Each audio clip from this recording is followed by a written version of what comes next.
Halo teman-teman, selamat datang kembali di Tutorial Teori Ekonomi. Pada kesempatan kali ini saya akan menyampaikan teori ekonomi mikro melalui buku Microeconomics Basics and Extensions Nicholson and Snyder. Yang saya akan bahas hari ini adalah terkait dengan consumer behavior, terkait dengan maksimisasi utilitas dan minimisasi pengeluaran. Pertama-tama kita akan buka terlebih dahulu maksimisasi utilitas, maximizing utility.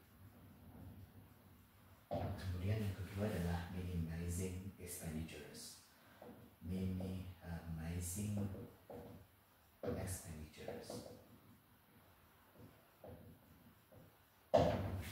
Dari kedua informasi ini sebetulnya kita bisa mendapatkan satu persamaan fungsi permintaan jenis yang lain dan juga fungsi permintaan uncompensated atau yang disebut sebagai Hessian demand. Pertama-tama untuk kasus maximizing utility kita akan menggunakan yang namanya Roy identity. Sementara yang minimizing expenditures kita akan menggunakan Sarpat lemma.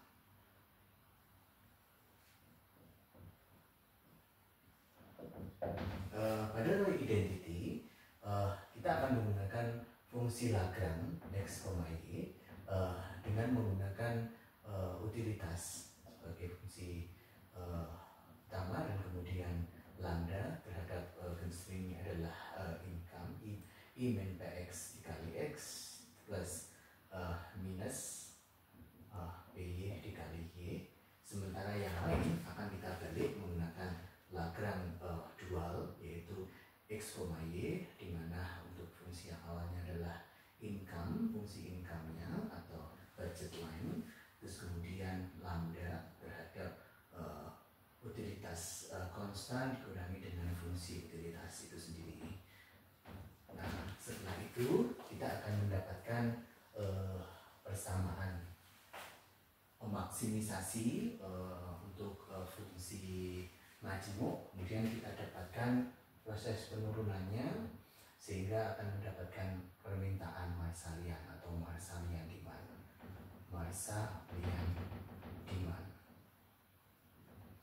Sementara yang lain kita akan mendapatkan yang disebut sebagai the Hessian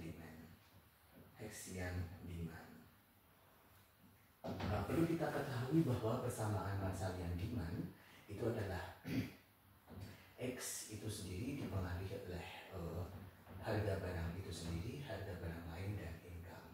Sementara untuk Hessian demand, X itu dipengaruhi oleh harga barang itu sendiri, harga barang lain, dan utilitas. Atau kemudian kita sebut sebagai selera.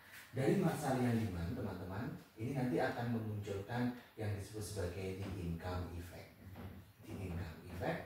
Dan kemudian yang Hessian demand kita akan menyebutnya sebagai the substitution effect. Dari kedua efek ini akan menghasilkan total effect. Terus kemudian kita akan mendapatkan juga istilah yang disebut sebagai the Slutsky equation. Nah, sementara yang lain kita akan bisa mendapatkan penerapannya, misalnya the lump sum principle terkait dengan bagaimana pemerintah membebankan pajak, tax maupun memberikan transfer payment baik berupa subsidi maupun yang lain, sehingga saya sebut sebagai transfer payment. Nah, isu-isu ini juga berkaitan dengan ekonomi mikro, sehingga nanti